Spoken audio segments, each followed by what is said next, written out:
Aujourd'hui, c'est la rencontre de la communication, édition spéciale Creative Wallonia, qui est notre partenaire. Et nous avons un interlocuteur de choix, un orateur de choix, qui est Francis Pisani. Nous avons la chance d'avoir ce grand spécialiste du web français, mais qui va nous parler essentiellement de l'innovation à travers le voyage qu'il a vécu à travers la planète, découvrant de ci, de là des innovateurs en nous indiquant la définition de l'innovation, comment la booster en Wallonie et ailleurs dans le monde. L'innovation, c'est un assemblage improbable d'éléments qui ne sont pas tous nouveaux pour résoudre un problème et ou saisir une opportunité. Parce qu'il y a toujours un mélange, on veut régler quelque chose qui ne va pas, et la notion, si je trouve la réponse au problème, je vais pouvoir gagner de l'argent, je vais pouvoir contribuer à l'évolution de la société, etc. Donc c'est toujours un mélange des deux. Mais la notion d'assemblage, qui est très importante, c'est que ce n'est pas quelque chose qui tombe du ciel, tout fait. Donc il y a des gens qui travaillent pendant des années, et puis tout d'un coup, ils disent, tiens, si je mets ça en rapport avec ça, je vais avoir quelque chose qui va répondre aux problèmes posés ou qui va me permettre de gagner un marché qui était là ou de réunir les gens d'une autre façon. Donc c'est toujours une combinaison d'éléments. Quand on innove, on est en train de construire quelque chose qui va jouer un rôle dans le futur. Donc on participe à la construction de son futur. L'innovation est une sorte d'ébauche du futur. Mais pourquoi c'est très important pour comprendre ce qui se passe dans le monde aujourd'hui, c'est qu'au cours des 200 dernières années, en tout cas, la modernisation, le futur, était associé à l'occidentalisation.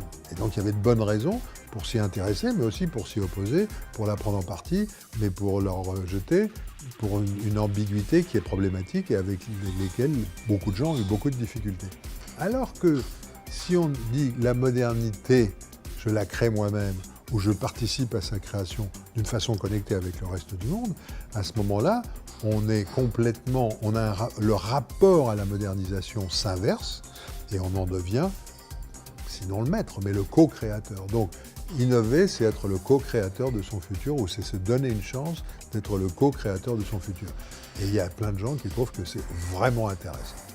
La semaine de la créativité est un moment que nous essayons de reproduire chaque année, c'est la 3e édition, et qui vise à mettre en évidence tout le potentiel créatif de la Wallonie parce qu'il y a énormément d'entreprises au sens très large, les entreprises économiques bien sûr, c'est celles auxquelles on pense, mais aussi des écoles, des administrations, des restaurants, enfin des tas de lieux qui sont créatifs. Et cette créativité, ce n'est pas juste un mot, ce n'est pas un gadget, c'est aujourd'hui l'ADN indispensable pour pouvoir affronter l'avenir. C'est ça l'enjeu. C'est pouvoir se renouveler, pouvoir faire des propositions nouvelles qui vont nous permettre de nous distinguer, donc de recréer de la valeur, de créer de l'emploi. Donc ce programme, Creative Wallonia, son objectif, c'est d'essayer de faire passer en Wallonie cet enjeu essentiel de la créativité.